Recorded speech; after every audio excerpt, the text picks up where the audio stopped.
stand up itu susah, biar gue aja.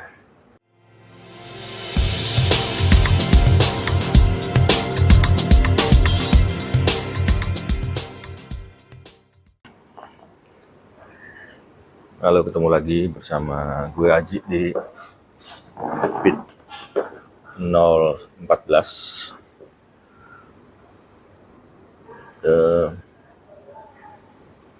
Setelah 4 bulan ini nyobain stand up komedi, dan harus diakui ternyata susah ya. Nggak segampang yang waktu itu pernah gue bayangkan di awal-awal kita tertarik terhadap stand up ini.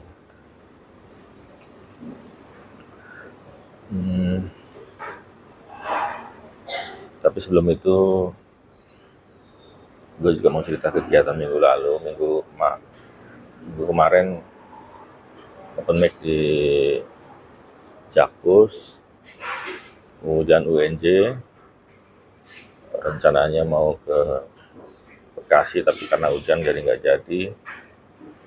Terus mau ke Jaktim, dan malam minggu yang rencananya mau ke Cikarang juga nggak jadi karena ketiduran. Jam 5 ngantuk banget, tidur, berharap jam 7 bangun, ternyata bangunnya setengah 9, jadi nggak jadi ke Cikarang. Di bagian akhir dari Pit 014 ini ada video ketika gue open mic di UNJ. Jadi gue mau menunjukkan ternyata untuk membuat materi aja tuh sulit ya, artinya tidak bisa sekali nulis itu pecah gitu. Memang yang gue bawakan di UNJ itu sudah gue tulis masih kasar ya, masih mentah gitu. Belum gue ini, karena gue pengen lihat dulu respon dari audiens atau penonton di open mic. Kemudian yang menurut gue juga sulit adalah untuk menentukan sebuah premis aja. Itu kadang-kadang ada di kepala kita, dan ketika kita coba tulis, kita coba buat mind map gitu, ternyata menurut kita tuh nggak menarik gitu ya. Bahkan lebih sering premis itu tiba-tiba aja melintas di kepala kita gitu, itu yang justru bisa membuat kita menjadi menarik. Tapi terkait premis gue tentang Ki Ompong itu kan ternyata juga agak sulit ya untuk dikembangkan. Akhirnya gue coba mengembangkan ke popcorn ya, bagaimana materi popcorn atau premis popcorn itu gue coba kembangkan di sini. Dan juga satu lagi yang buat gue masih sulit ada delivery ketika bicara tentang storytelling dengan emosi atau dengan act out yang meyakinkan. Itu yang belum bisa gue lakukan sejauh ini gitu. Jadi masih harus belajar lagi tentang delivery yang menggunakan emosional, bukan emosional, yang emosinya tebal gitu.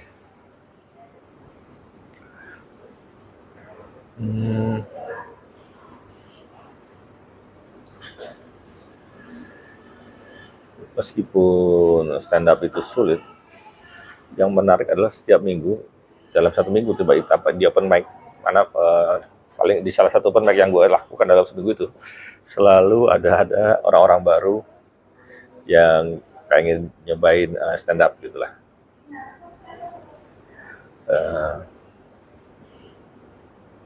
Ternyata stand up ini cukup menarik juga, masih cukup menarik ya meskipun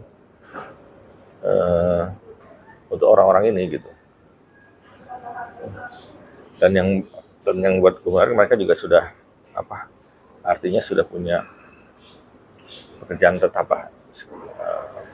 yang ya, artinya stand up itu bukan merupakan tujuan utama, tapi lebih kepada mungkin mereka merasa lucu, berminat juga nyobain, kayaknya gampang deh gitu. Mungkin dia di tongkrongannya lucu, atau pernah nyobain stand up di tempat lain, di sekolahnya atau di kantornya, kemudian mungkin di sana pecah, akhirnya tertarik untuk mencoba stand up. Tapi oke, dan gue sangat senang ya kalau masih banyak orang-orang yang tertarik dengan stand up, biar ngerasain susahnya. Jadi kembali lagi gue ulang, di bagian belakang dari Bitnon 14 ini akan gue tampilin video waktu gue open mic di stand up Indo WNC. Dan seperti judul yang gue pilih untuk Bitcom 014 ini, stand up itu susah, biar gue aja. Viva Lakomtung. Udahlah ya, komik selanjutnya. Dari Jakarta Timur teman-teman, dia seorang PNS ya. Ini dia pejabat publik, ingin merambat ke dunia komedi. Harusnya dia fokus bekerja aja untuk negara. Saya sepertinya dia capek dengan keadaan negara ya. Yang mau dituangkan di sini. Langsung beri tepuk tangan untuk Bapak Aje. Bapak Aje. Assalamualaikum. 1, 2. Assalamualaikum warahmatullahi wabarakatuh. Selamat malam semua. Ngomongin soal selingkuh ya. Di sini ada yang belum pernah selingkuh nggak? Tepuk tangan yang belum pernah selingkuh. Oke. Ya, terima kasih. Jadi sebelum Dr. Boyko dulu ada seksolog juga yang cukup terkenal, namanya Dr. Naik L. Tobing. Dia pernah bilang, laki-laki selama dia masih bisa ngaceng, maka dia punya potensi 99% untuk selingkuh. Nah, gue curiga nih yang belum pernah selingkuh, dia nggak bisa ngaceng gitu ya.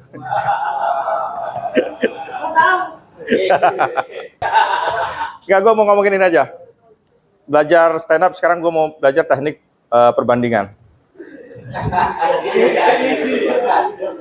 Ngomong ada capsek saya di sini, ada capsek. Ya, biar malu capseknya. Ya, gini. Jadi gigi gue ompong gara-gara makan popcorn. Serius, ada ompong satu. Kenapa? Karena sebelum gue ngomongin kenapa popcorn bisa membuat gigi gue ompong adalah gue ada sejarah dulu tentang popcorn ya. Ternyata menarik juga sejarah tentang popcorn. Jadi popcorn itu pernah dilarang di bioskop. Ketika awal-awal bioskop berdiri di Amerika tahun 1930 sampai 1940, itu bioskop masih barang mewah. Jadi popcorn dilarang ya. Dan waktu itu film masih film bisu. Alasannya yang punya bioskop, popcorn itu makanan masyarakat bawah lah. Tapi menurut gue, popcorn itu dilarang karena filmnya film bisu.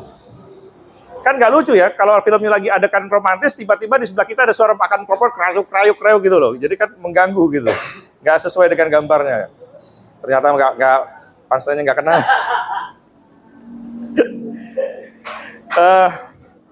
Kemudian yang menarik dari popcorn ini adalah dia tidak banyak berubah dari awal ya, dari teknologi dari zaman gue kecil popcorn itu dikenal sampai sekarang di bioskop masih ada popcorn. Beda dengan sound system di bioskop. Zaman dulu sound system di bioskop itu pakai toa masjid. Serius, zaman gue kecil di bioskop itu ada toa masjid di tengah-tengah layar, di atas layar itu satu toa. Kemudian dia berkembang kan, mulai stereo, Dolby Stereo, sampai sekarang Dolby Atmos.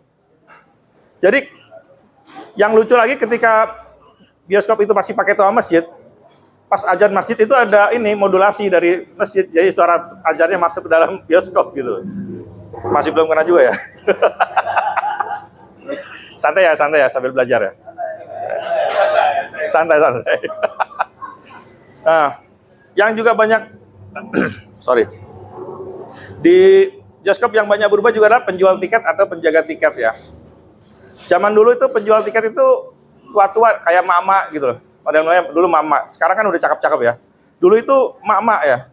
Kayak mama yang udah melahirkan 5 kali. Semuanya kembar gitu. Kalau sekarang cakep-cakep muda-muda gitu ya. Bawaannya kalau ke bioskop mau macarin aja gitu.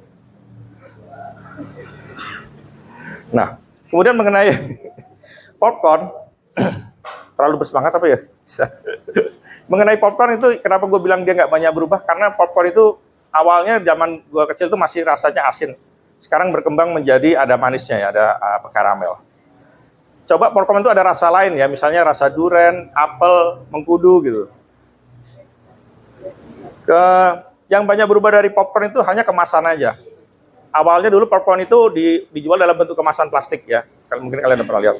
Kemudian pakai kantong kertas. Boleh dia masak di tempat, pakai kantong kertas. kemudian mulai pakai bucket kayak ember, dan sekarang mulai pakai dus yang agak besar ya. Nah, gue curiga ini perkembangan bungkus popcorn ini modusnya laki-laki ya, untuk bisa ini megang tangan cewek gitu. Ketika dulu kantongnya masih satu kan ngambilnya gantian, ya kan? Gantian gitu. Terus gilirannya kita mau masuk ternyata udah habis gitu ya kekinya kan gitu. Kalau dusnya lebih besar, maka tangannya kan bisa masuk bersamaan. Misalnya kita ngajak nonton cewek baru kenalan ya. Nah, tangan cewek masuk ambil, kita pura-pura ikut ambil, nanti kan kesenggol ya. Terus nanti kita lihat reaksi ceweknya, gimana reaksi ceweknya gitu. Kalau ceweknya diem ya, nanti diulangin lagi. Tangan kedua dia masuk, kita ngambil lagi, jadi kesenggolan lagi. Kalau ceweknya senyum berarti ada kode ya, ada lampu hijau gitu. Tangannya cewek masuk lagi, kita remes gitu ya, tangannya gitu. Ya gitu dulu ya, terima kasih.